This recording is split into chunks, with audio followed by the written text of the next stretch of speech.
Opa! Então, começamos? Ok, boa noite. Muito obrigada pela presença de vocês aqui. A gente está dando início à segunda mesa do nosso evento Mário Eros de Andrade. Ontem nós tivemos Ele por Elas.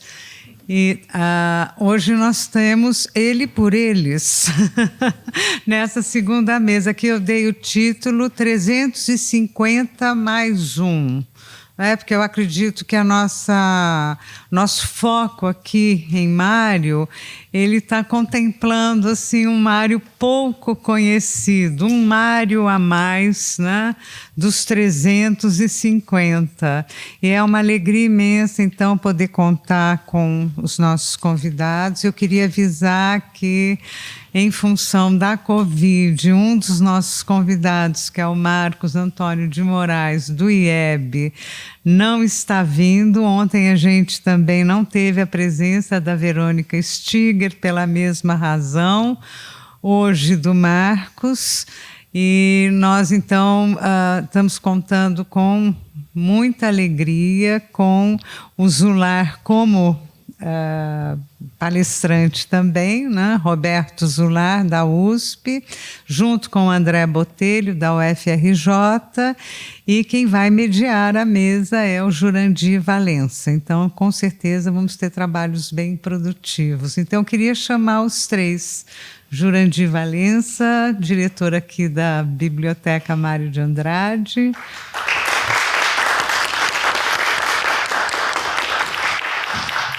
O André Botelho, da UFRJ.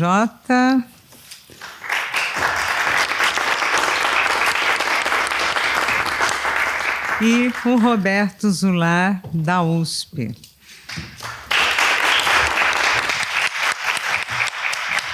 E eu vou alegremente me sentar lá, que eu quero ouvir tudo isso. Obrigada. Boa noite a todos e todas aqui presentes. Então, hoje, como a Eliane falou, ontem foi Ele por Elas, né, com a presença da Gênese Andrade, que está aqui presente, a Beatriz Azevedo, que também está aqui conosco, daqui a pouco ela deve estar numa reunião, e a própria Nani mediando a mesa. E hoje vai ser Mário, né, Ele por Eles, aqui. Estamos aqui com dois intelectuais brasileiros que se reúnem para discutir aspectos privados e públicos de Mário de Andrade, que permitem iluminar mais uma faceta de um escritor que se reconhecia multifacetado. Como a Eliane falou, ele se dizia que eu sou 350, então vamos lançar luz sobre 350 mais um, que é esse Mário de Andrade erótico. Estamos aqui com André Botelho e Roberto Zular. A vida e a obra de Mário de Andrade se cruzam nas palestras desses professores e pesquisadores, André Botelho, da área de Sociologia da UFRJ, e Roberto Zular, da área de Teoria Literária da USP. Nesse cruzamento, o homem Mário é confrontado com o autor para revelar uma persona literária tão rica quanto contraditória. O exame atento da qualidade das intervenções do escritor na vida cultural do país dará oportunidade aqui a um diálogo produtivo que joga luz na recorrente oposição entre a vida de cima e a vida de baixo, do autor de Macunaíma, para citar os termos com que ele mesmo definiu seus conflitos mais cadentes. André Botelho é professor do Departamento de Sociologia da UFRJ e pesquisador do CNPq e da FAPEP-RJ. Escreveu, entre outros, Aprendizado do Brasil, em 2002, pela editora da Unicamp, e O Brasil e os Dias, Estado-Nação, Modernismo e Rotina Intelectual, pela EDUSC, publicado em 2005.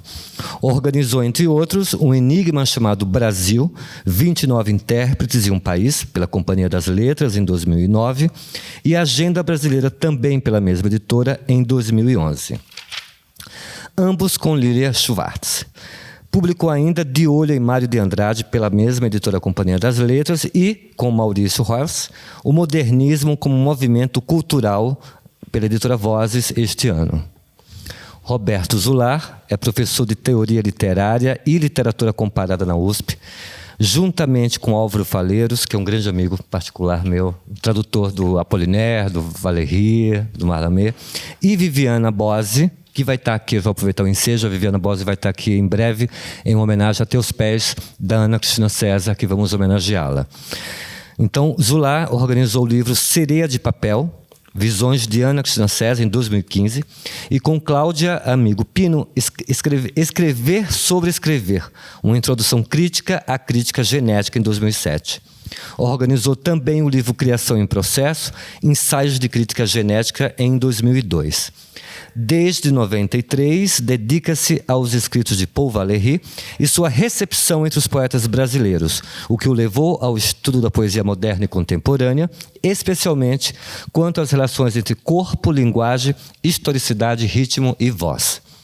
Com Álvaro Faleiros, traduziu o livro Feitiços de Valéry, ganhador do Prêmio Paulo Ronay de Tradução da Biblioteca Nacional. Então, muito obrigado pela presença aqui de ambos. Então, eu gostaria que, então, André, você pode iniciar, então, a sua fala, por gentileza. Boa noite. Eu quero agradecer o convite da Eliane, da Biblioteca Mário de Andrade, do Instituto de Estudos Avançados, da USP.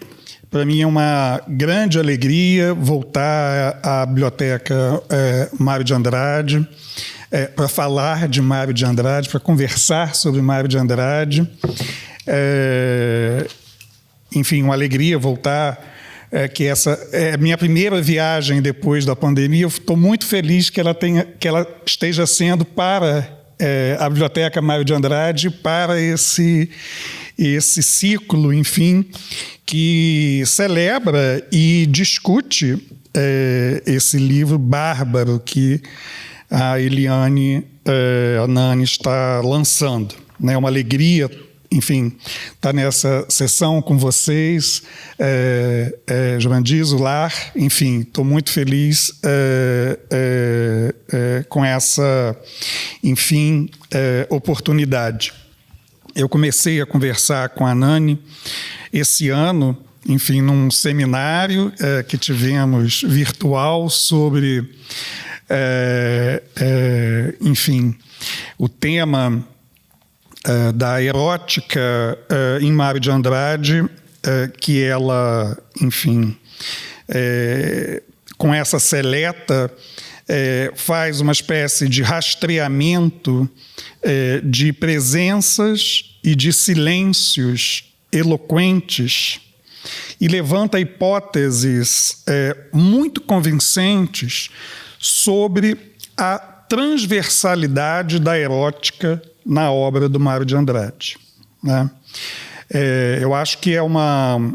Enfim, eu e o Zola estávamos comentando antes, enfim, sobre a sua escolha pela palavra seleta, porque ela, ao mesmo tempo, nos remete a, enfim, pelo menos a algumas expectativas que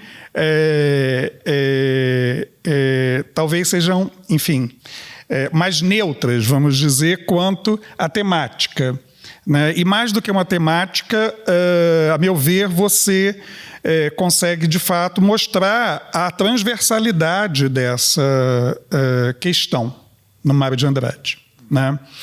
E eu adorei o título da mesa, como eu disse, e eu acho que é mais um, mas é vezes um, é 350 vezes um.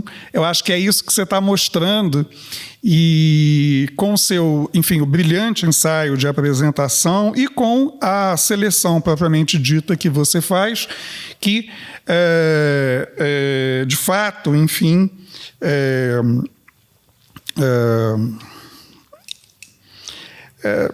nos interpela, né? Enfim, a nós leitores do Mário de Andrade e leitores dos modernistas de um modo geral, para uma temática que muitos de nós percebemos, suspeitamos, sentimos, enfim, mas de fato tinha que ser você a seguir em frente, né?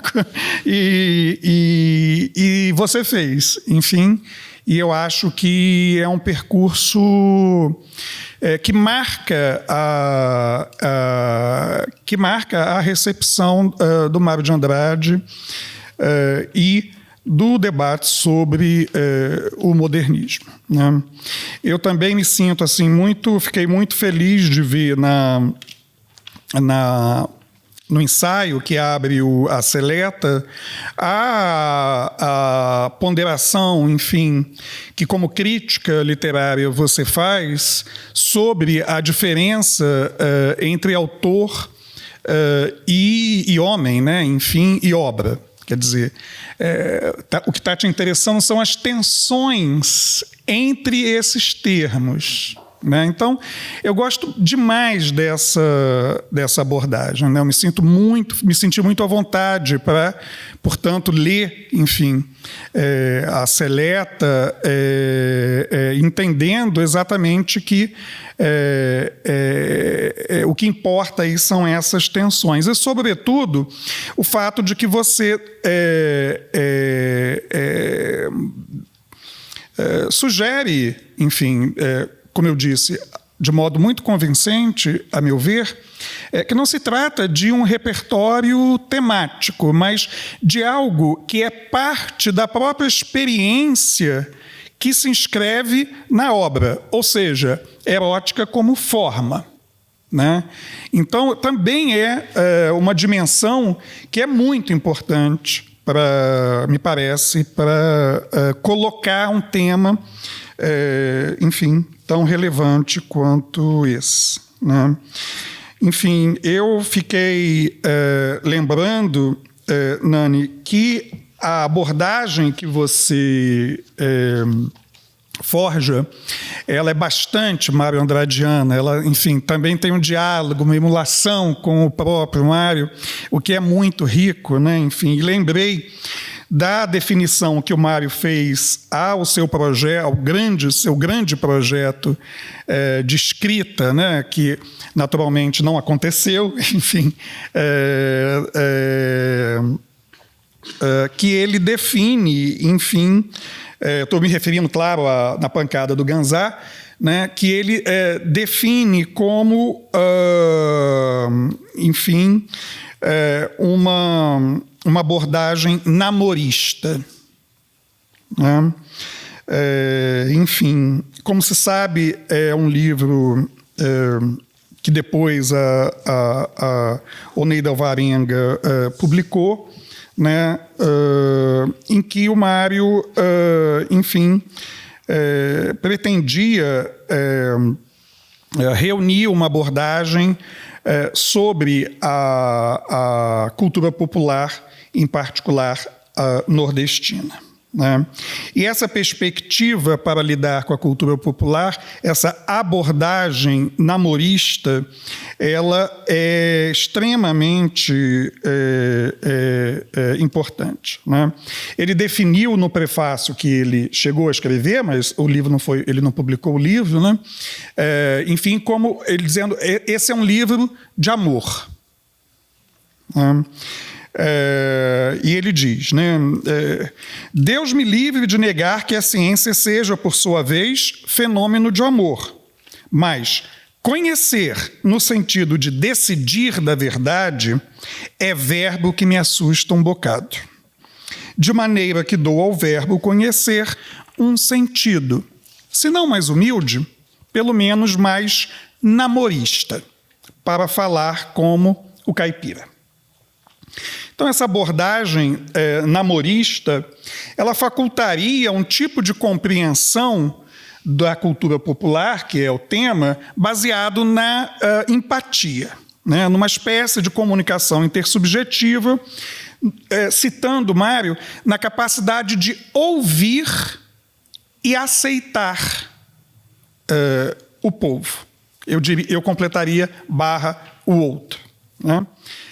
Ao suspeitar da pretensão de universalidade e objetividade de todo o saber, substituindo o discurso totalizante e exclusivo sobre as outras culturas, incluída aí a popular, por um diálogo com elas. Esse ato de amor, nas palavras do Mário, possibilitaria reconhecer os portadores sociais da cultura popular em sua dignidade e alteridade plenas, gerando não apenas a ampliação do nosso campo cognitivo, mas formas mais descentradas e inclusivas de identidade. Esse namoro com a cultura popular seria o compromisso de Mário com a união entre a imaginação e o sentimento brasileiro. É sobre isso que eu gostaria, enfim, nesse texto que eu chamei de Deseducação Sentimental do Brasil, puxando conversa com Eliane Robert Moraes sobre erótica e Mário de Andrade, sobre erótica e Mário de Andrade, sobre ele, então, sobre esse tópico que eu gostaria de conversar ainda um pouco, enfim, chamando atenção para a possibilidade de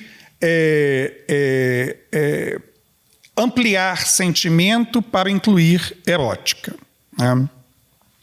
Essa tópica da união entre imaginação e sentimento, que, a meu ver, é uma espécie de dispositivo estruturante da interpretação do Brasil do Mário, ela é super importante nos seus livros capitais de 1928, Macunaíma e Ensaio sobre Música Brasileira.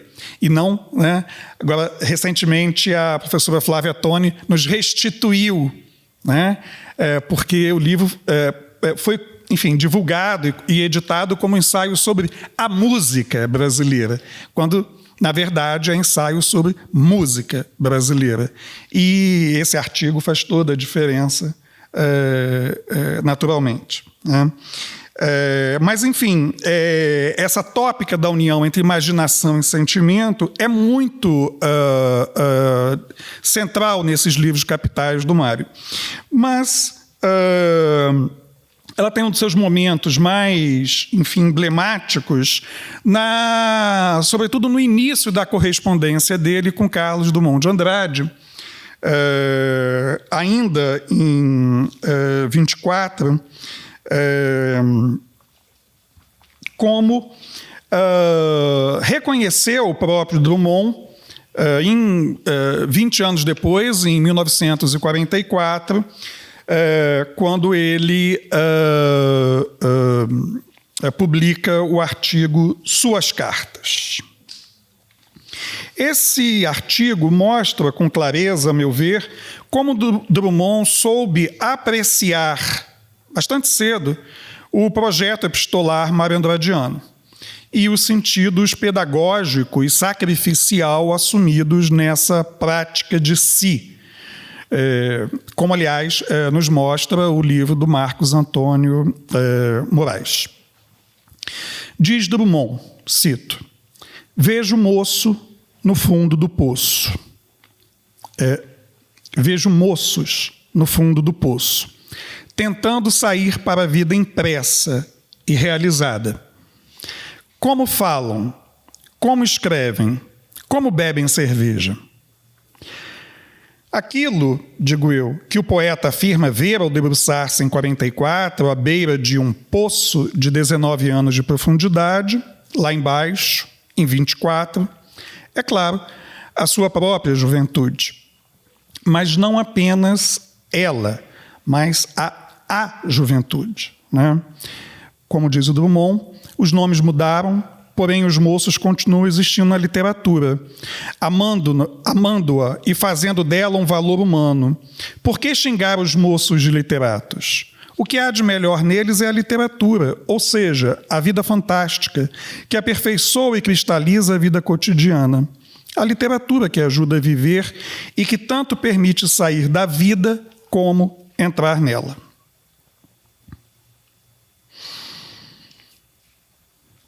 Nós temos aqui toda uma discussão sobre o caráter ativo e não, vamos dizer, uma descrição de uma situação etária em torno de juventude, né? E que, como mostra o Drummond, implicava numa espécie de deseducação estética e sentimental dessa mocidade.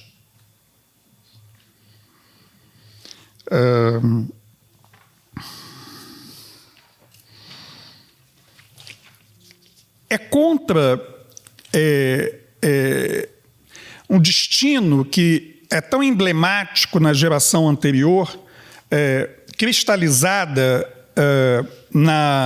no romance Mocidade Morta, de Gonzaga Duque,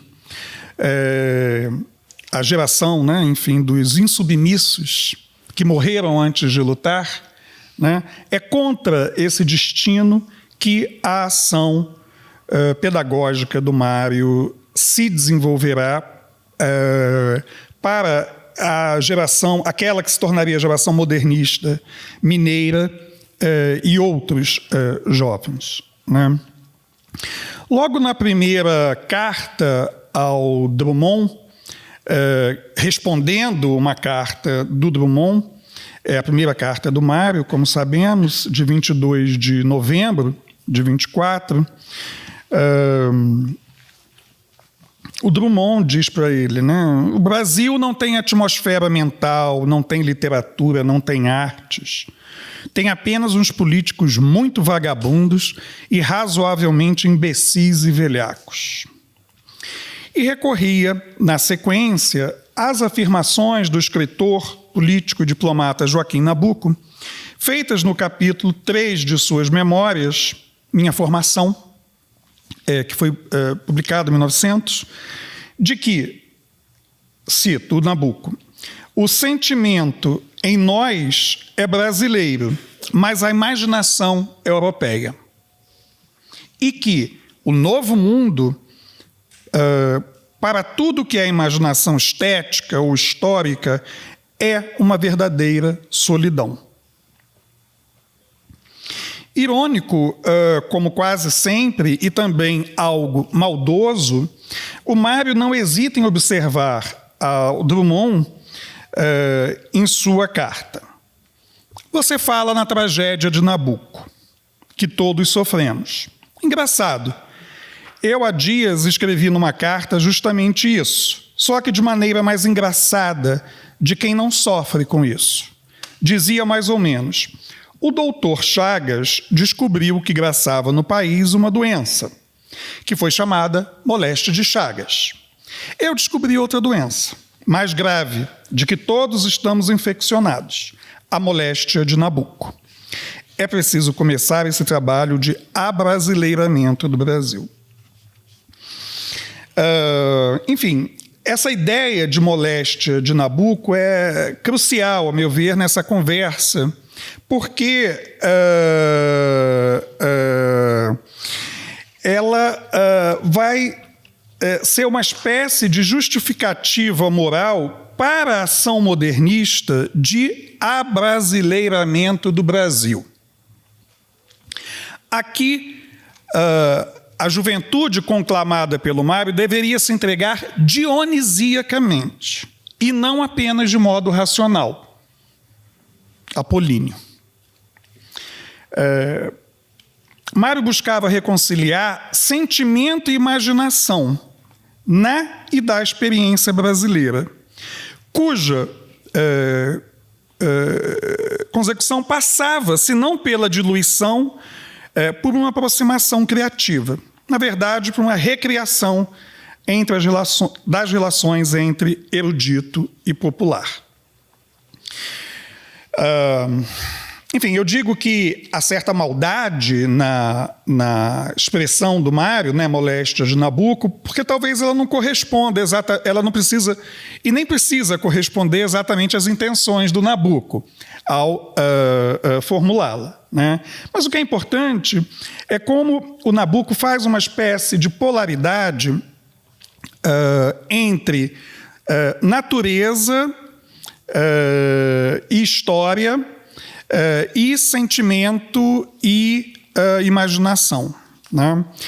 Eu entendo que, mais do que o que o Mário sugere, o Nabucco está pensando numa espécie de condição de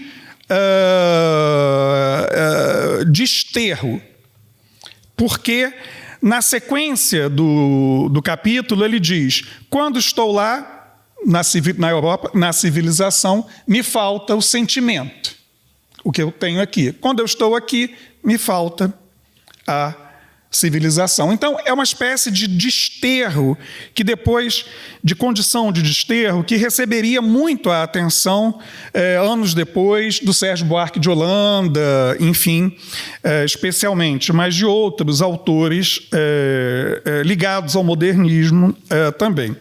Mas o que é importante, no caso da leitura um pouco maldosa que o Mário faz do Nabucco, é como ele vamos dizer, identifica, né, essa polaridade e vai projetar, né, vai desenvolver um projeto que, ao fim e ao cabo, busca reconciliar, busca, portanto, problematizar essa polaridade, busca problematizar essa dualidade, né? E aí, enfim, lendo a Eliane, eu entendo melhor agora como a erótica é parte dessa experiência, é parte dessa reconciliação entre imaginação e sentimento, né? Ele diz ao Carlos Drummond,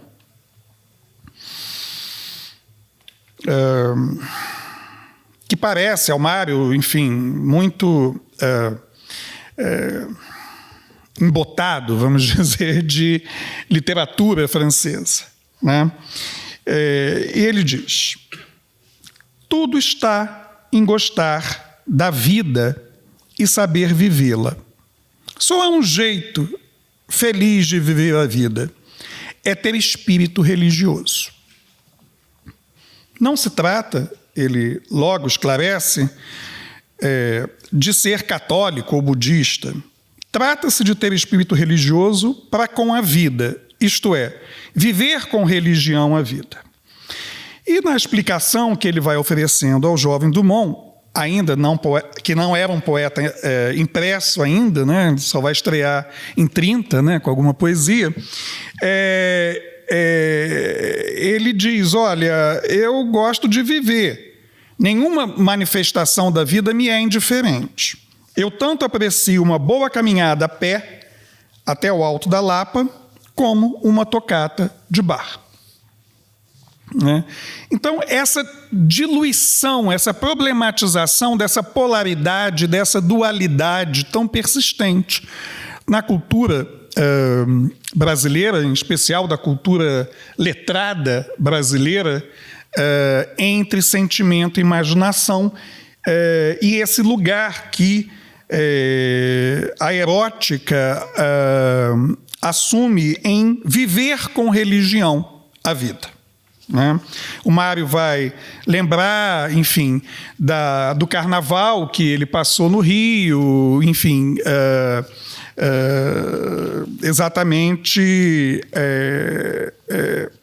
e de como ele viveu, como ele observou, enfim,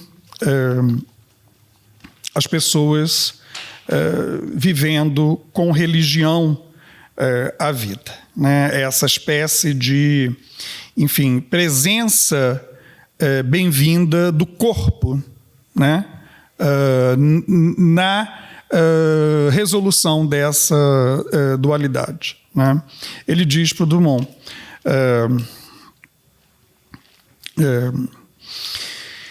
que se apresenta para o Mário, isso é importante dizer, né?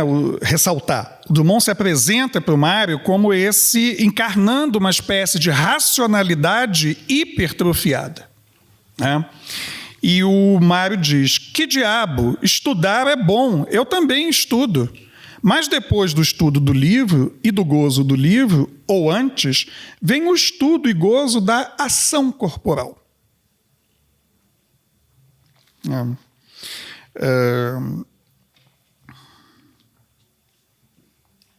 Enfim, é uma espécie de conclamação ao mundo da experiência, né?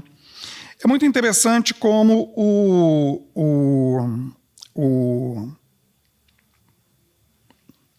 Drummond vai contrapor, isso mereceria maiores desenvolvimentos, vai contrapor essa conclamação do Mário, essa, enfim, deseducação que leva em conta, sentimental, que leva em conta a erótica,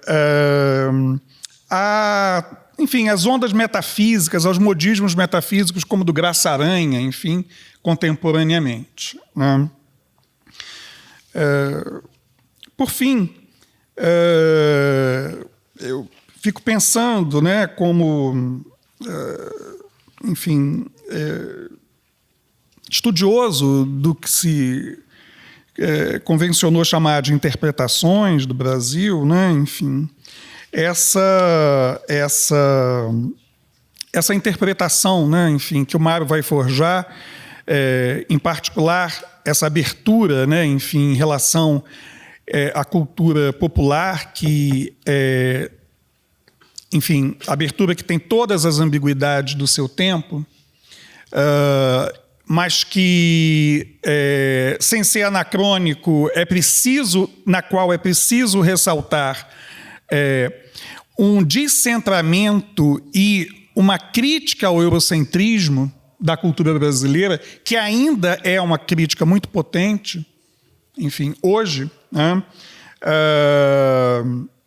Essa interpretação do Brasil que o Mário vai desenvolver, ela discrepa bastante, para lembrar a presença do tema do excesso e da erótica nas interpretações do Brasil, ela discrepa bastante da interpretação do Paulo Prado, por exemplo, em Retrato do Brasil, né, que via, vamos dizer, o sexo, a luxúria como um dos pecados capitais da formação da sociedade, né? Como sabemos, a erótica emergiria em 1933, né, a Élide, enfim, a nossa grande especialista em Gilberto Freire, emergeria em Casa Grande Senzala, né, como, enfim,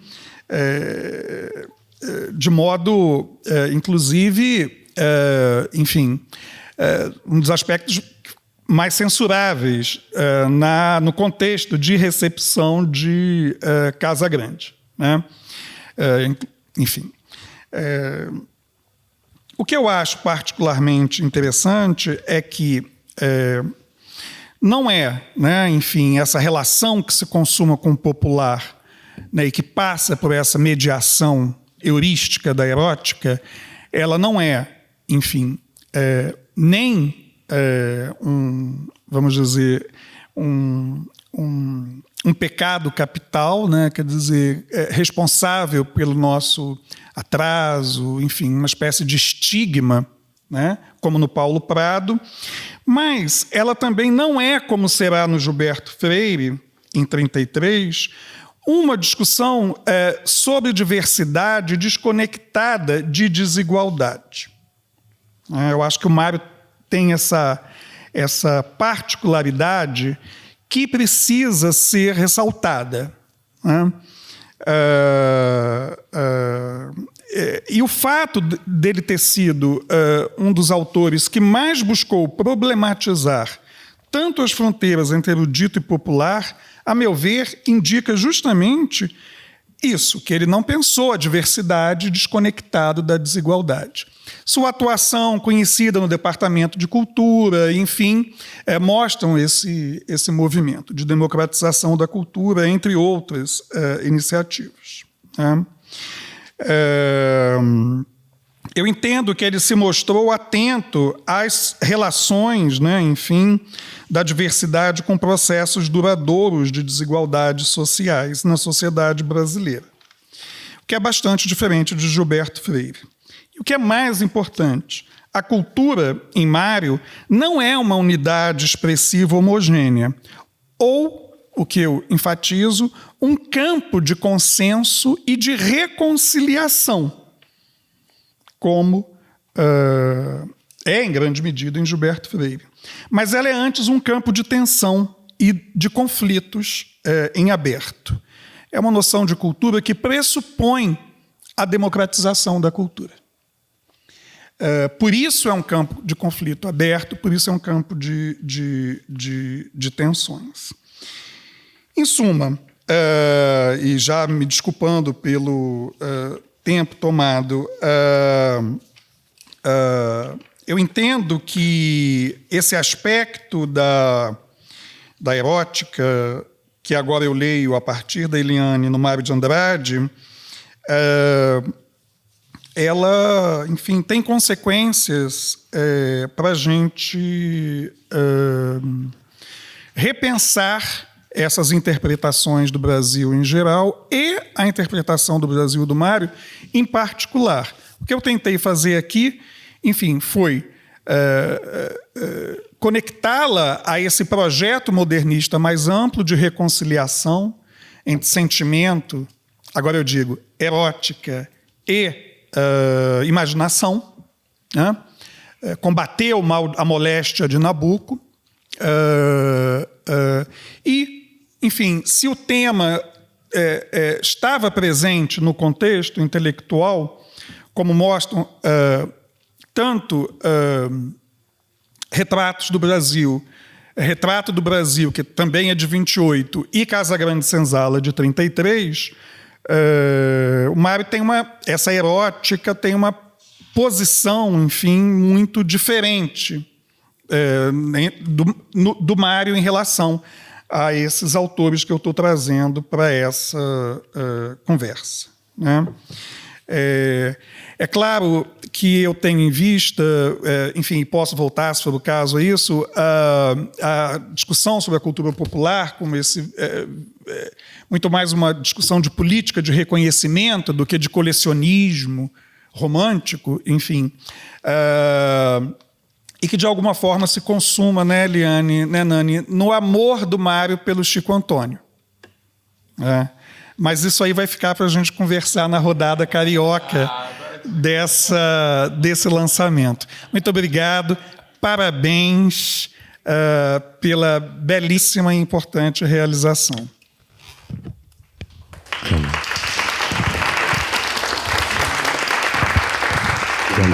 Pronto.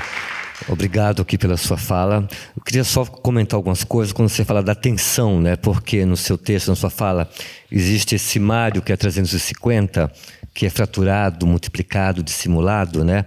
E essas tensões que você fala ainda se tornam atuais. Afinal de contas, ele era mulato, né? Distante do modelo heteronormativo, né? Vigente na época, pobre, diferentemente do Oswald de Andrade, que depois eu vou falar com o Zola sobre essa relação conflituosa dos dois, né? E que ele viveu numa sociedade que era racista, classista, né? Homofóbica, né? Na época, que persiste até hoje. Então, essa atualidade do Mário de Andrade, ela ainda persiste completamente nos dias de hoje. Você também falou sobre a questão do ouvir. Isso me lembra o ritmo no seu artigo, no livro Modernidades da Gênese, que você fala muito sobre a questão do ritmo, da oralidade, né? Então, só essa conversa. E uma coisa interessante aqui que eu queria também falar é que, em um certo momento, você falando que a valorização das culturas populares, né, que o Mário sempre enfatizou, né, ele dando reconhecimento social, né, dando visibilidade para isso e problematizando essas fronteiras entre o erudito e o popular, né, e ainda enfatizando as desigualdades sociais, isso também se torna uma coisa muito atual. Quando você falou que a da democratização da cultura, né, vale lembrar que o Departamento de Cultura, que ele dirigiu, né, originou a Secretaria Municipal de Cultura, que existe até hoje, né, e que várias das ideias que ele desenvolveu no departamento persistem até hoje como modelos, né, que a Secretaria para a qual eu trabalho, ela operacionaliza, né? Então, por exemplo, desde a entrada do público mais pobre no teatro municipal, a gratuidade, tudo isso, né, foi ele que criou, entre outras coisas. E quando aconteceu o Estado Novo, né, que ele foi destituído do cargo, você falou do desterro, né, quando ele vai para o Rio de Janeiro, então acho que ali começa, é um desterro sofrido para ele, a ida dele para o Rio. Uma outra coisa interessante que você falou da questão de viver com religião, eu queria só que você comenta aqui no texto da colaboração do pecado, que eu achei isso bem interessante, que é uma categoria crítica empregada por ele, né, desde a sua primeira recepção da poesia de outro mineiro, o Murilo Mendes. Então, esse viver com religião, mas essa colaboração com o pecado. Se você puder falar um pouco sobre isso, eu acho interessante. Sim. Então, a conversa que a gente teve, né, Nani, no Rio, foi virtual, enfim, né?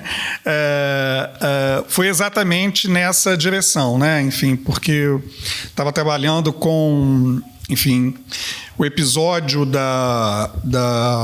uma discussão sobre escândalo, né? E o circuito privado público a partir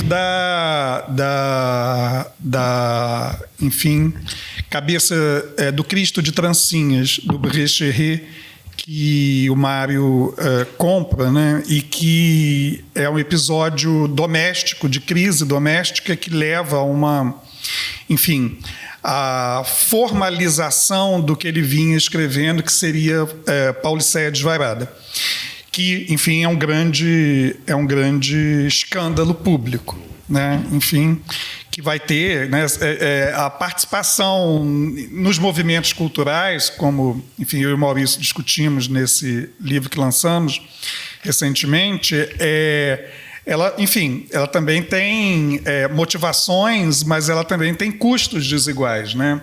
Nunca é demais lembrar que o Mário, enfim, perdeu todas as alunas de piano que ele tinha, e dar aula no Conservatório de Música naquele momento era uma forma, enfim, era uma forma de você atingir esse público burguês, né? Enfim, e depois da participação dele na semana, então o custo que ele tem é muito alto, né? A questão da colaboração do pecado é uma categoria, enfim, expressão, enfim, uma categoria analítica que o Mário usou desde o primeiro escrito dele sobre o Murilo Mendes, né?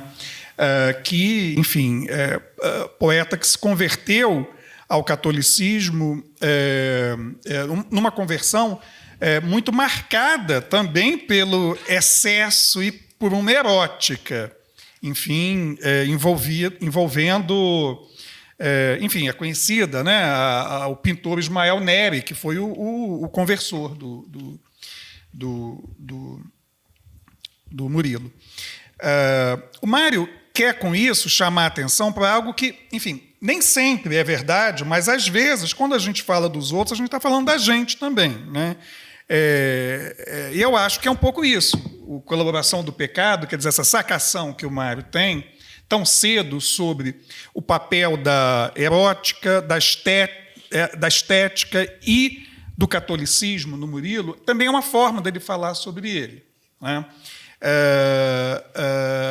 E vamos dizer, essa visão que, vamos dizer, guarda uma visão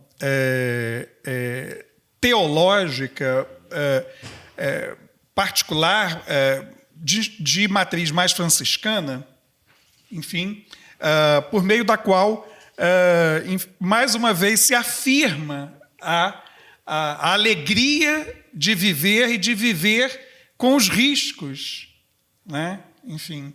Então, a colaboração do pecado, ela é uma espécie, vamos dizer, de pedagogia da vivência que traz um ideal, enfim, de bondade, de beleza, de justiça, enfim, e que expressa essa fratura, né, que a Eliane trabalha tão bem, enfim, né, na apresentação dela também, em relação a ele mesmo, Mário, né? De modo que eu entendo que, no caso do Mário, o catolicismo, o tema do catolicismo, que é um tema que eu trabalho no Mário, ele se coaduna, vamos dizer, ele percebe melhor agora, depois da seleta do livro da Dani, muito bem a essa erótica, né? Porque é uma espécie de aposta numa santidade, entre aspas, que não exclui a alegria, não exclui os riscos, e a imperfeição, essa incompletude. O pecado. Né? O pecado. E aí tem um aspecto muito interessante que, enfim, que é essa conexão entre cultura popular e religião também, né? Que o Mário faz, né? Enfim, e que era extremamente estigmatizada na época. Na verdade, na correspondência dele com o Alceu Moroso Lima, a gente reconstitui esses argumentos, lendo a correspondência dele com Alceu, que era, enfim, o principal crítico do modernismo e também líder do laicato católico da época, como o problema, enfim, do Alceu em relação ao Macunaíma, em relação ao Mário, de um modo geral, era esse, né? Quer dizer, a igreja estava comprometida com uma espécie de depuração da religião das práticas populares. Separar as práticas populares, né, da religião. Né? E o projeto do Mário é exatamente o oposto. Né? Eu não quero fazer dele, longe de mim, queria fazer do Mário uma espécie de precursor da teologia da libertação. Mas, quer dizer, a orientação teológica vai nessa direção. Obrigado. Muito obrigado. Zulá, tem algumas questões aqui que já vou lançar para você aqui no ar. Antes? Já vou aqui, que eu sei que você vai ler, mas são curiosidades que, né, não sei se você vai abordar isso num texto, na sua fala, enfim, mas uma das questões é como você vê efetivamente esse lugar do corpo na obra do Mário de Andrade. Esse corpo que aparece e desaparece, é aparecido, mas também é desaparecido. Isso é uma questão interessante também. O outro ponto que eu já vou adiantar aqui também é a repercussão dessa erótica do Mário no restante do século XX, na cultura do século XX, até os dias de hoje. Em particular, por exemplo, no Ali Salomão, que era aquele vulcão, aquela erupção, né? E na turma do tropicalismo também, como isso reverberou e reverbera até hoje, né? Tendo em vista esse lugar do corpo. E, por último, só para também ficar no seu radar, que você falasse um pouco dessa relação, essa afinidade conflituosa que existe entre o Mário e o Oswald de Andrade. Então, são alguns pontos que eu queria lançar já de antemão para a sua fala. Bom, agradeço muito as suas perguntas. Bom ouvir o André, depois de ter lido, adorei estar aqui. Agradeço muito a Nani, bom, a todo mundo que veio até a biblioteca, uma honra estar aqui. É um lugar onde eu cresci, né? Fugindo da São Francisco, né? Na Faculdade de Direito, e para passar os meus dias. Aqui é um lugar pelo qual eu tenho muito carinho, gostei muito de ver os novos ares que surgem, fiquei muito contente de estar aqui. E, curiosamente, eu não combinei isso com o Jurandir, mas a minha fala ia começar com a leitura de um poema do Ali Salomão. E aí eu falei, eu não vou fazer isso porque vai parecer que eu posso estar, né? Assim, eu falei, é muita coisa. No entanto, eu achei que isso tinha tanto da erótica do Mário ali em jogo. Um poema famoso do Ali que se chama Minha Alegria. Minha alegria permanece eternidade soterrada e só sobe para a superfície através de tubos alquímicos e não da causalidade natural. Ela é filha bastarda do desvio e da desgraça. Minha alegria.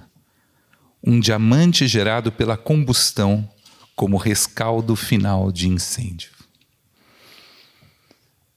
Cara, achei tão Mário Andradino isso. Porque são esses caminhos e tudo que gira, e as tensões, e os campos, e as dinâmicas, e essas corporalidades muito complexas de atravessamento de muitas sensações, e tudo sempre com uma coisa que os franceses chamam de tarabiscoté, que eu acho que tem sempre no Mário, né? Que as palavras vão se desdobrando, as possibilidades, e os entraves, e os mundos que se abrem, que se fecham, e quando você vai lendo, e eu fui lendo, eu falei, cara, estou me sentindo no mundo do Ali, sabe, que vai tentando atravessar todos esses caminhos para finalmente chegar numa espécie de orgasmo, de gozo com a vida, que necessariamente passa pela morte, né? Que necessariamente passa pela dor. E acho que é isso de que trata o erotismo, né? É muito interessante, porque eu chegando, assim, bom, tenho um carinho muito grande pela Nani, já vou comentar por os escritos dela, né? Mas a Nani me fez lembrar, né, nesse ensaio dela de abertura, né, que é o dito pelo não dito. E eu lembrei do momento crucial que eu estou pegando aqui na tradução do Filosofia da Alcova do Sade, em que é um momento que vai acontecer uma daquelas cenas que estamos todos esperando, né? E o Dormancet diz assim, eles pedem para ele contar, né? E ele fala, não, há certas coisas que exigem véus. Vindo do Dormancet, na Filosofia da Alcova, insistem, e ele fala assim, está bem, senhora, vou, mas na verdade, isto não se pode dizer. Uau! Acho que quando a gente fala de erotismo, fala do Mário de Andrade, fala da Nani, a gente está falando de uma questão ética fundamental. Né? Quando a gente coloca o corpo em questão, quando a gente coloca as pulsões em questão, a ética também se coloca. E a gente está acostumado com uma certa ideia de literatura, que o Derrida questiona muito nessa estranha instituição chamada literatura, como se a literatura fosse o lugar em que se deve tudo dizer. E ele diz, não, a literatura é exatamente o lugar, você pode dizer tudo, mas que você não vai dizer tudo. De que nem tudo deve ser dito.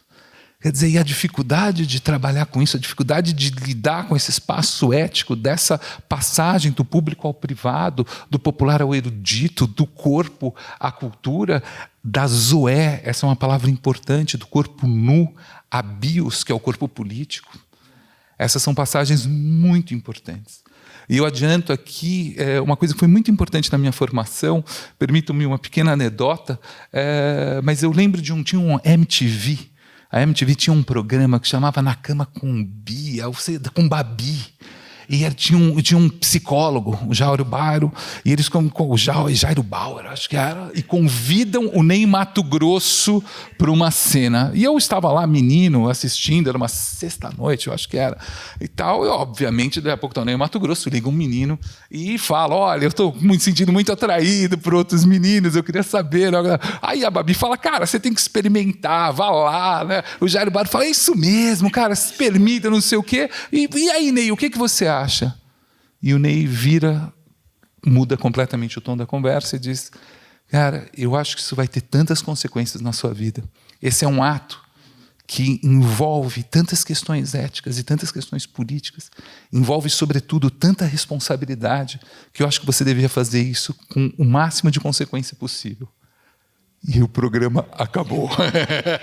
A partir dali, cara, e aí você vê a diferença do que é um artista, do tamanho, né? Como esse, né? Como né? Você vê que eu acho que é o tamanho do Mário.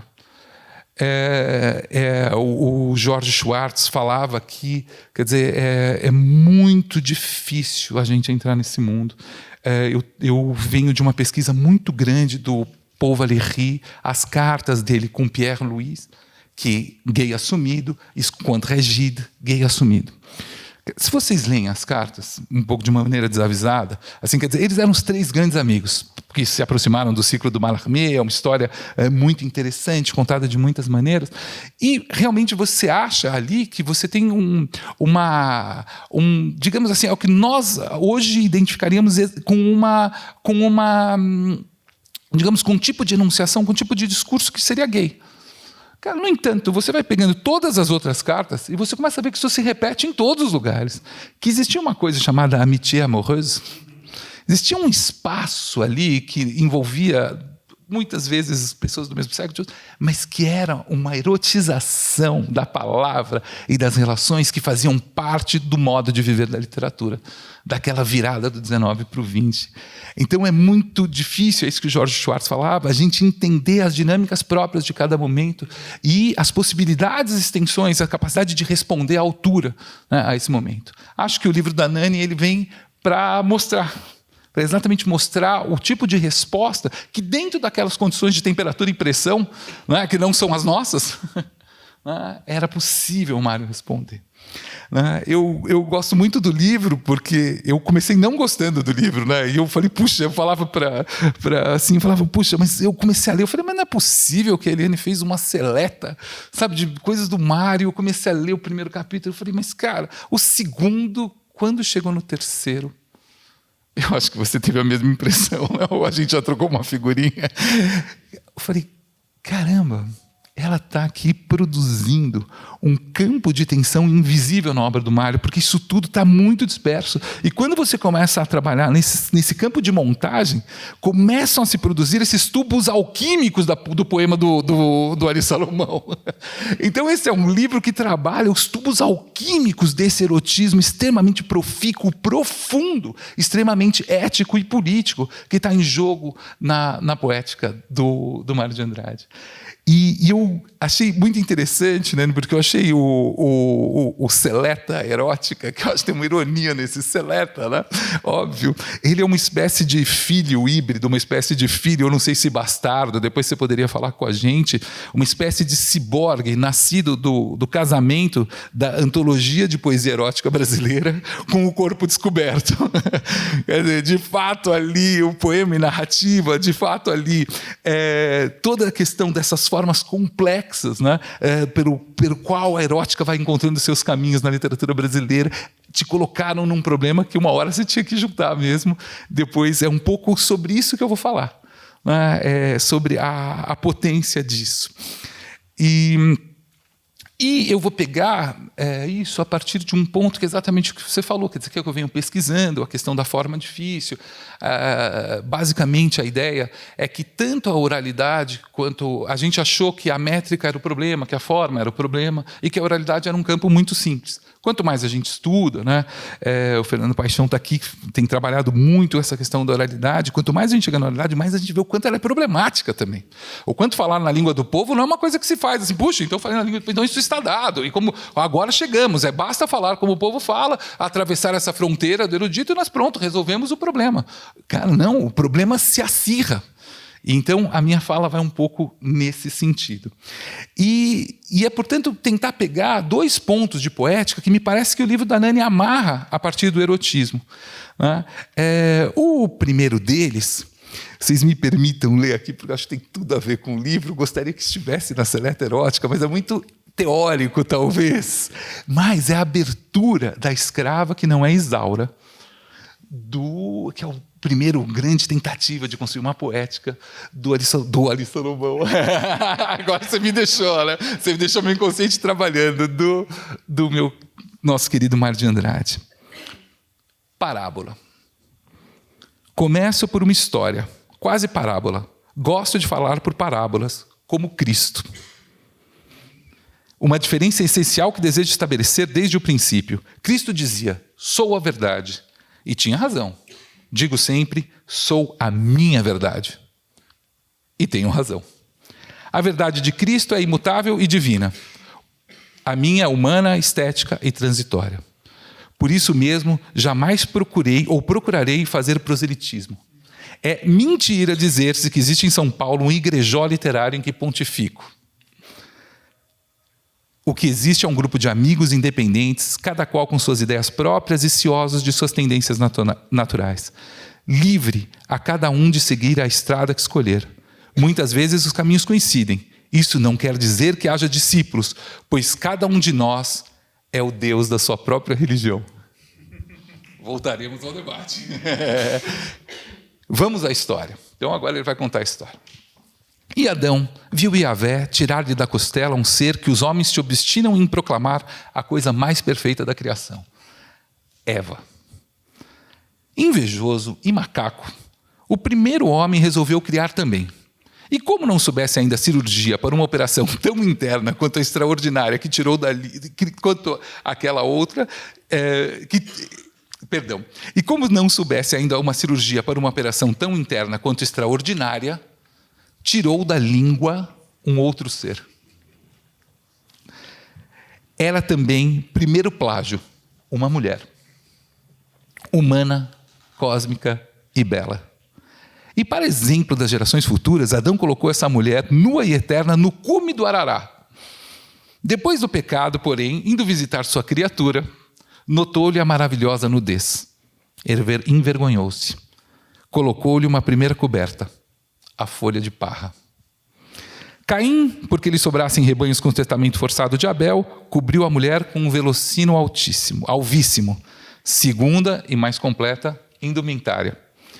E cada nova geração e as raças novas, sem tirar as vestes já existentes sobre a escrava do arará, sobre ela depunham os novos refinamentos do trajar. Os gregos, enfim, deram-lhe o coturno, os romanos o peplo. Qual lhe dava um colar, qual uma marosca. Os indianos pérolas, os persas rosas, os chins ventarolas. E séculos depois de séculos. Um vagabundo genial, nascido no dia 20 de outubro de 1854, passou uma vez junto do monte e admirou-se. Em vez do arará de terra, encontraram um guariçancar de seda, cetim, chapéus, joias, botinas, máscaras e espartilhos. Que sei lá, mas o vagabundo quis ver o monte e deu um chute de 20 anos naquela heterogênea rouparia. Tudo desapareceu por encanto. E o menino descobriu a mulher nua, angustiada, ignara, falando por sons musicais, desconhecendo as novas línguas, selvagem, áspera, livre, ingênua, sincera. A escrava do arará chamava-se Poesia. O vagabundo genial era Arthur Rimbaud. Essa mulher escandalosamente nua é que os poetas modernistas se puseram a adorar. Tá nada. O problema é incrível, né? É uma parábola inventada, ficcional, né? Trabalhando a questão do monte, trabalhando a questão da poética, trabalhando o problema do verso livre, trabalhando o problema da nudez. Quer dizer, essa nudez que está lá em jogo, essa nudez almejada e essa nudez que parece um horizonte possível. Porque eu acho que isso também é um ponto que eu acho que é importantíssimo, né? Da gente entender o quanto essa nudez, né, ainda existe como um horizonte possível de uma certa pureza que está lá atuando. Ainda existe a palavra pecado atuando, ainda que sejam as imperfeições, as agruras, as dores, as dobras, as excreções, as secreções, né? Todo esse campo que vem junto, né, quando o corpo está em questão. Né? E, no entanto, a nudez aqui ainda está, né, como algo a ser buscado. A questão, e eu faço um corte radical, e eu vou para os anos 30, e eu acho que é o problema do livro da Nani, é que a gente sabe que a partir dos anos 30 vai ter uma mudança radical na poética do Mário. E essa poética da nudez, ela vai ser cada vez mais... Eu estou pensando sobretudo no artista e no artesão, estou pensando no emparedador de passarinhos, né? Porque o que vai acontecer ali é que essa nudez ela vai ser muito mais pensada a partir de uma opacidade, a partir de uma mediação, a partir daqueles véus de que falava o Domancé ali na filosofia da alcova. Quer dizer, a questão dessa multiplicidade, a questão da mediação pela linguagem, ela se torna cada vez mais problemática. E a Nani vai mostrando ao longo, quer dizer, é como se a gente, a partir desses movimentos que ela vai compondo, de espécie de fragmentos da obra do Mário reconstruídas, a gente pudesse acompanhar as dinâmicas que vão levando às grandes sutilezas que permitem, né, a passagem entre essas poéticas. Me parece que a força do livro é que, por exemplo, é muito interessante a gente vendo como, depois de uma explosão, como o Macunaíma, que é algo que precisa ser muito entendido, né? A poesia do Mário é muito mais problemática em termos de oralidade, extremamente bem resolvida em termos do Macunaíma. Um dia a gente para conversar sobre isso, não vou fazer isso aqui, mas isso é algo que precisa ser muito pensado, né? Por que a poesia não funciona tão bem quanto o Macunaíma, né? É uma coisa... o próprio Antônio Cândido fala isso, né? Fala que para o Mário, né, o Macunaíma tinha sido realmente o grande acontecimento, e para o Oswaldo, né, que seria a grande questão. Bom, a questão é que, a partir dos anos 40, e eu vou entrando um pouco na sua pergunta e voltando para o livro da Nani, é que quando você tem um artista e o artesão, você começa a ter uma tentativa de atravessamento desses dois problemas. Porque o artesão é aquele que vai deixando as suas marcas, a sua corporalidade, os seus desvios, as suas sobras, as suas dificuldades, as suas imprecisões, as suas incompletudes.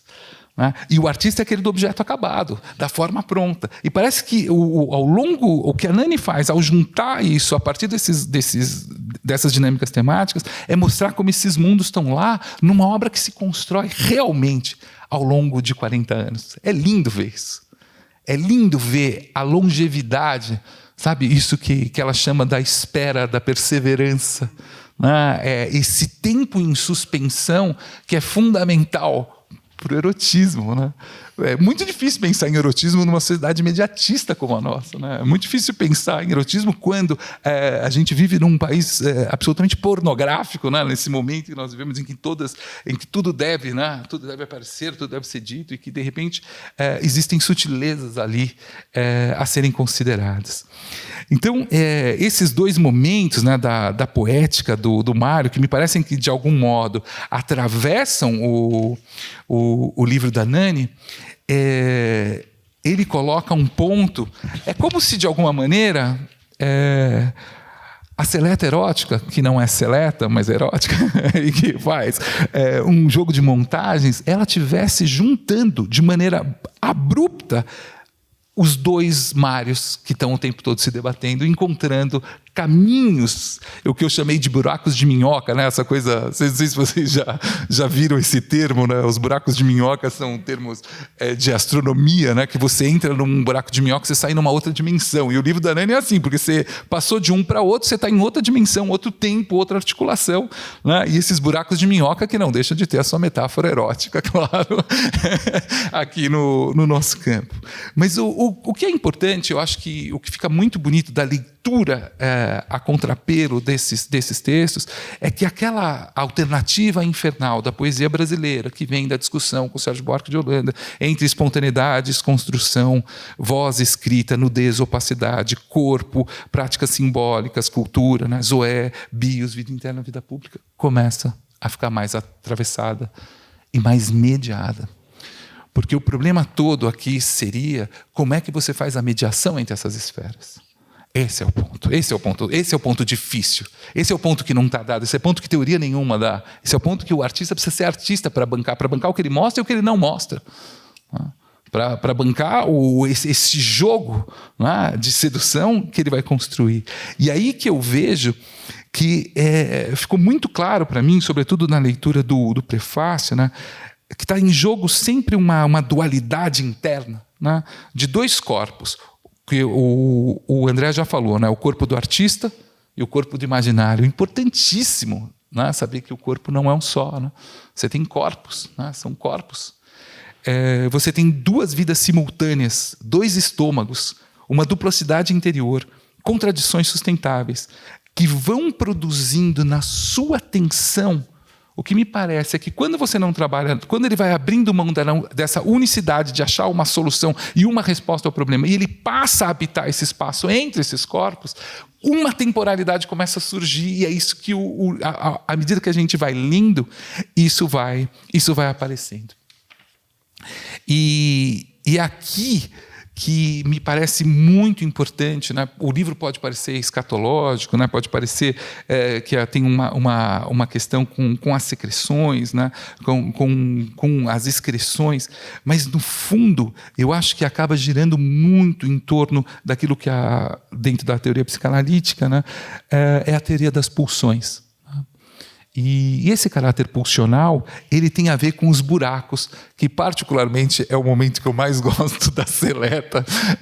Se a gente tiver tempo depois, a gente volta a isso, porque é muito divertido, né? Entender ficcionalmente, entender etimologicamente como, por conta de uma flor na lapela, a Nani consegue atravessar a obra inteira do Mário de Andrade, né, fazendo uma montagem ali.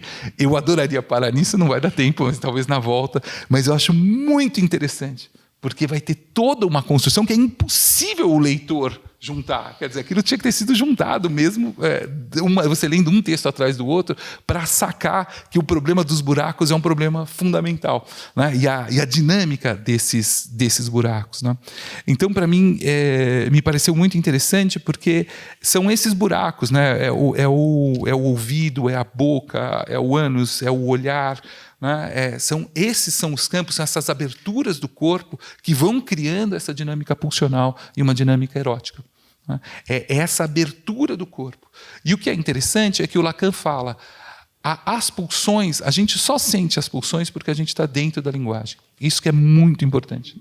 O pulsional é uma questão que passa pela linguagem, porque o pulsional é o eco no corpo do fato de que há um dizer. Pelo fato de você falar, o seu corpo ressoa de uma outra maneira. Ao que eu respondo para o Lacan, que o ritmo e a poética, isso que está em jogo no Mário de Andrade, é o eco no dizer do fato de que há um corpo. E aqui eu respondo a sua questão, porque aí eu inverto a questão do Lacan, quer dizer, cara, mas o corpo ele também vai fazer, assim como a linguagem fura o corpo fura a linguagem. E são esses buracos que vão sendo atravessados e vão sendo tecidos, esses buracos de minhocas que vão produzindo esse ritmo e essa poética tão potente, né? Cheia de sacanagem, né? Cheia de espera, né? Cheia de delicadeza, né? Cheia de complexidades. O que eu acho bonito da erótica do Mário é que ela, no final, ela é muito tarrabiscotê, ela é muito um pouco enfeitada, ela parece evitar o assunto o tempo todo, mas, ao mesmo tempo, ele vai indo para camadas muito sutis dessa experiência.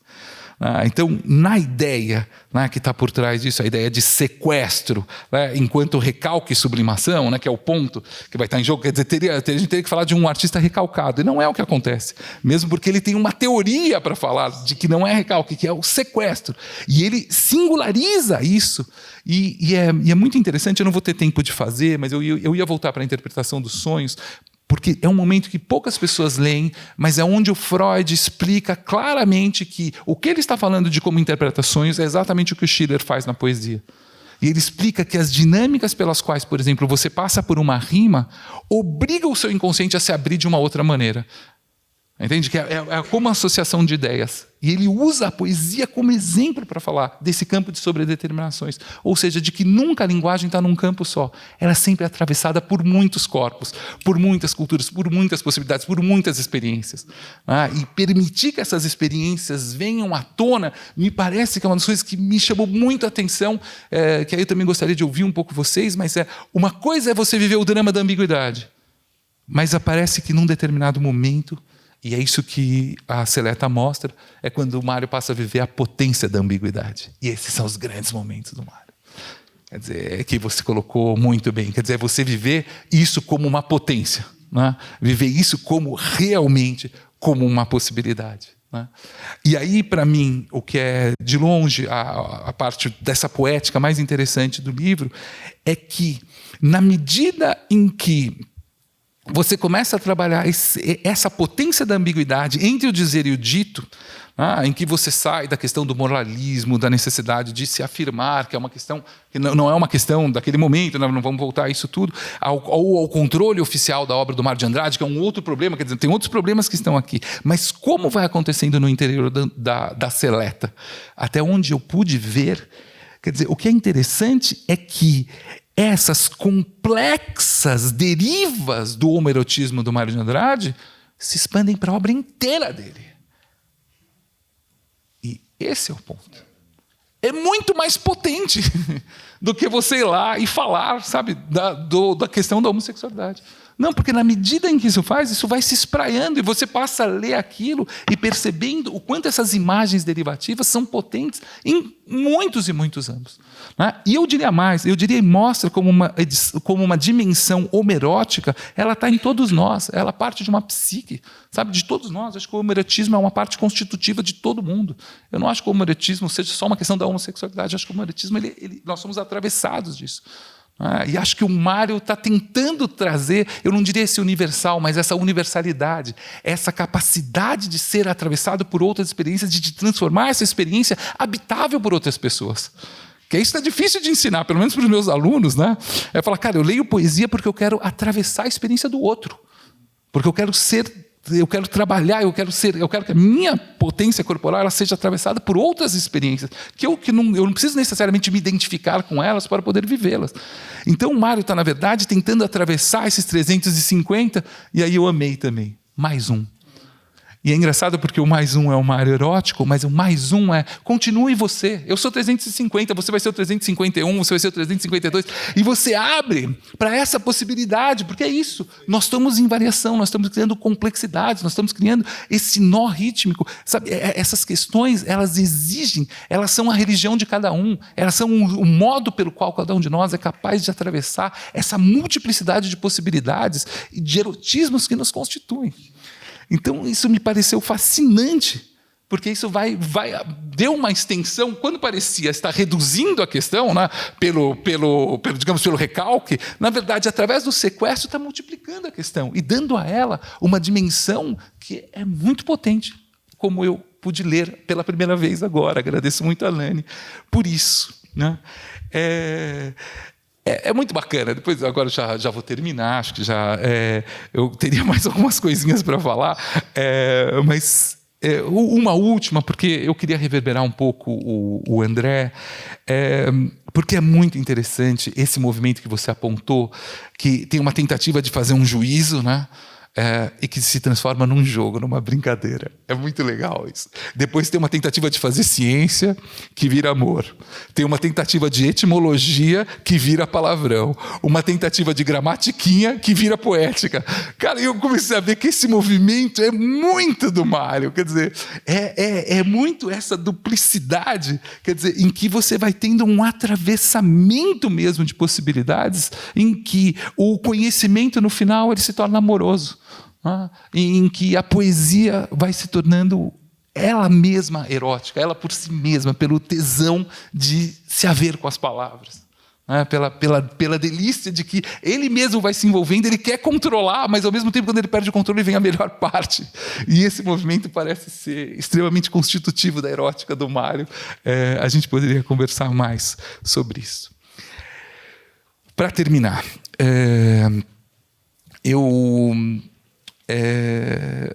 gostei muito, né, dessa coisa do dito pelo não dito, né? Porque é o dito pelo, é o dito através do não dito, é onde você chega na experiência mesmo, que eu acho que é a coisa mais profunda da experiência poética, daquilo que você não consegue dizer.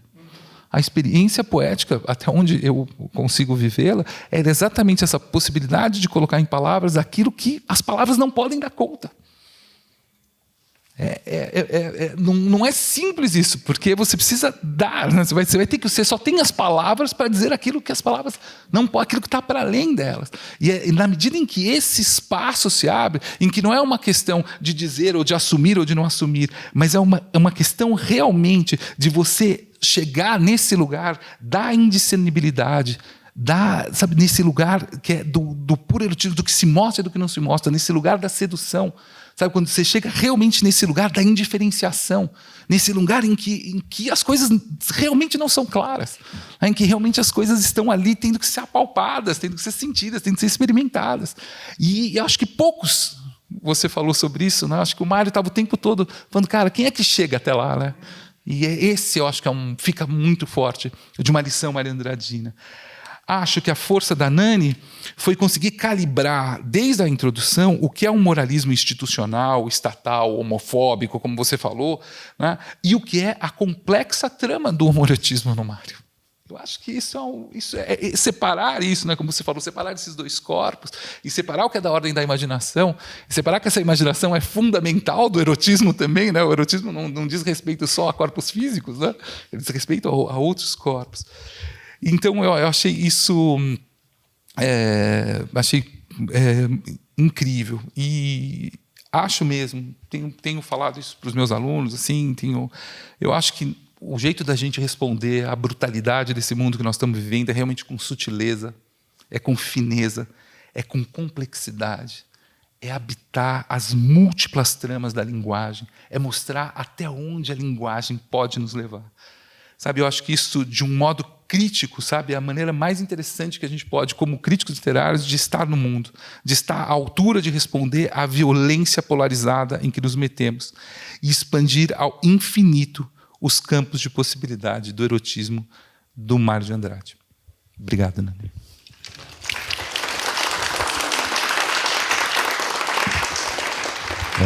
Muito obrigado. Eu estou aqui com vários buracos na cabeça. Eu acho que uma fala de um ecoa na fala do outro. É engraçado que na minha adolescência, anos atrás, décadas atrás, quando eu lia Mário Oswald de Andrade, eu sempre achava que o Mário era o mais apolíneo, era o mais mental, e o Oswald era o mais dionisíaco.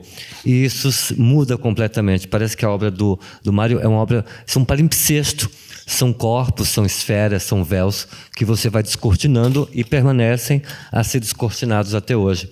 Eu lembro que ontem, na abertura do colóquio, ela falou sobre esse momento atual do Thanatos, essa questão da morte desse governo maldito, né, que está, né, fazendo essa matança em vários níveis, não só matança física, mas matança cultural, moral, ética, né? E a pulsão, quando se fala da pulsão, a pulsão da vida, né? O eros, para mim, a libido, é essa pulsão da criação, da liberdade, né? Então, eu acho que o Mário, para mim, hoje se torna um ser completamente dionisíaco, né? Depois, eu acho que até amanhã isso vai se enfatizar mais ainda. E só lembrando, quando você falou do Ali Salomão, dos tubos alquímicos, a questão da oralidade, né? Na magia, na alquimia, é por intermédio da fala, da oralidade, que a magia, que a alquimia acontece. Não é só pela ciência, é pela verbalização, né, dos feitiços, digamos, que a magia vai acontecer. Então, eu acho que isso também é interessante, né? E muito obrigado, porque estou cheio aqui de fissuras, aqui de buracos a ser preenchidos. Né? Eu lembrei também de uma coisa do gozo, do petit mort, né? Não é isso? Não é? O orgasmo em francês é o petit mort, é a pequena morte, esse gozo. Enfim, se alguém do público quiser colocar alguma questão, alguma pergunta, alguma dúvida, por favor, tem o microfone ali à disposição. Se Nani se quiser falar alguma coisa, complementar algum pensamento, alguma coisa, por favor. Quer? Então venha, por favor. Ali, sim.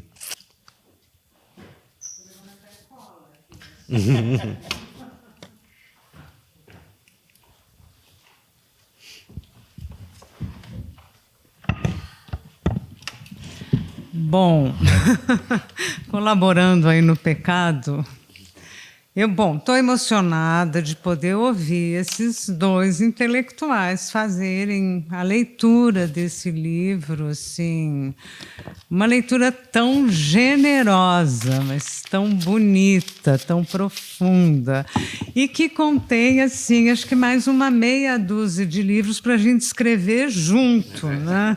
É isso, assim, né? Então, acho que a melhor parte aqui da fala toda, para mim, foi quando o Zular falou assim, isso tudo a gente vai continuar conversando, né? Então, porque eu acho que a gente está aí, né? Para a gente fazer, e, num certo sentido, com vocês dois, eu acho que a gente já está fazendo isso também. Então, é um encontro aqui. Encontro é uma palavra forte também quando a gente está pensando no Mário de Andrade, né? Então, bom, eu, por mim, já fico noite adentro aqui, conversando. A Aline Novaes de Almeida está aqui, a gente já se cutucou ali, já se olhou e tal, de várias coisas que a gente vem conversando. Eu queria só puxar um fio que diz respeito um dos muitos fios que vocês dois puxaram e que diz respeito à fala dos dois, que começa um pouco com o André falando isso, que é a ideia do espírito religioso, né? Porque, quer dizer, o Mário coloca isso para a gente, não é assim, com todas as letras, né? De que religião e erotismo não são aspectos conflitantes. E, bom, já dizia Santa Teresa d'Ávila, né?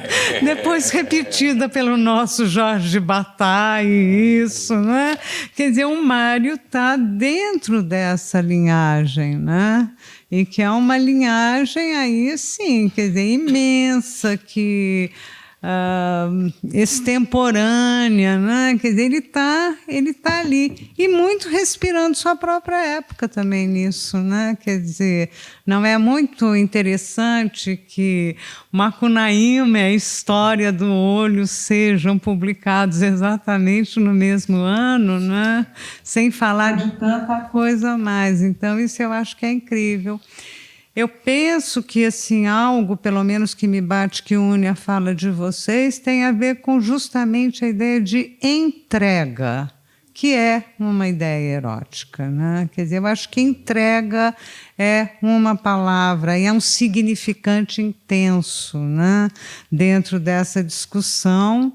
A entrega supõe a perda de si, supõe o híbrido, não é? O mestiço, a perda de limite, o êxtase, a dissolução, a indiferenciação, né? Quer dizer, esse significante que eu acabei, quer dizer, ele nem está no livro, mas agora eu percebo pela generosidade da leitura de vocês que é para estar.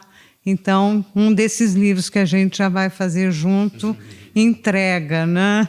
Que não é delivery, né? Que é outra coisa, né? E isso também que vocês trouxeram, os dois, que é essa ideia que eu acho que a gente resiste porque a gente também tem medo de entrega e de erotismo.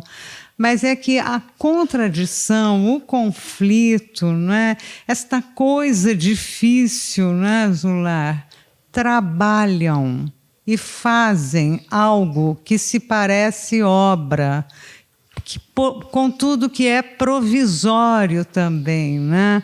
Trabalha na provisoriedade, né? Quer dizer, não tem o produto lá final, né? Mas é um trabalho.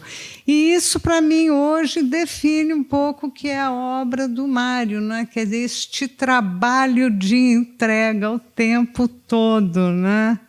Então, eu diria que ali realmente você tem toda a razão, não tem teologia da libertação, mas tem libertação da teologia, né? Quer dizer, é esse o lance que acontece ali, né? Então, enfim, para também colocar num outro sentido, o pecado trabalha, é por isso que o pecado persiste o tempo todo, né? É porque o pecado trabalha o tempo todo, né? Então, não sei, assim, eu quero dar um beijo em vocês, assim, com este erotismo da amizade que une a gente. Eu estou felicíssima de poder ouvir, agradeço imenso e acho assim, quer dizer, recebi esta entrega aí de vocês e, assim, de coração, muito obrigada.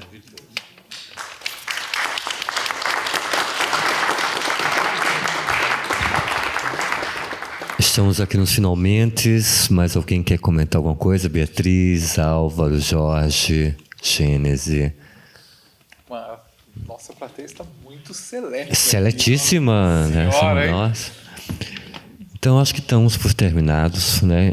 A vontade de continuar ainda bebendo vinho, uísque, sei lá, aproveitando esquentar. Mas muito obrigado a todos os presentes pela noite, né? O colóquio continua amanhã, o terceiro dia. Teremos amanhã uma conversa da Nani com o Zé Cabaleiro, que vai fazer um pocket show, assim, vai cantar algumas pornografias. vai trazer instrumentos, vai cantar umas pornografias, uns erotismos. Acho que vai ser bem agradável, bem interessante. Então sejam muito bem-vindos amanhã também. Muito obrigado, Zulá. Muito obrigado, Botelho. Obrigado a todos e a todas.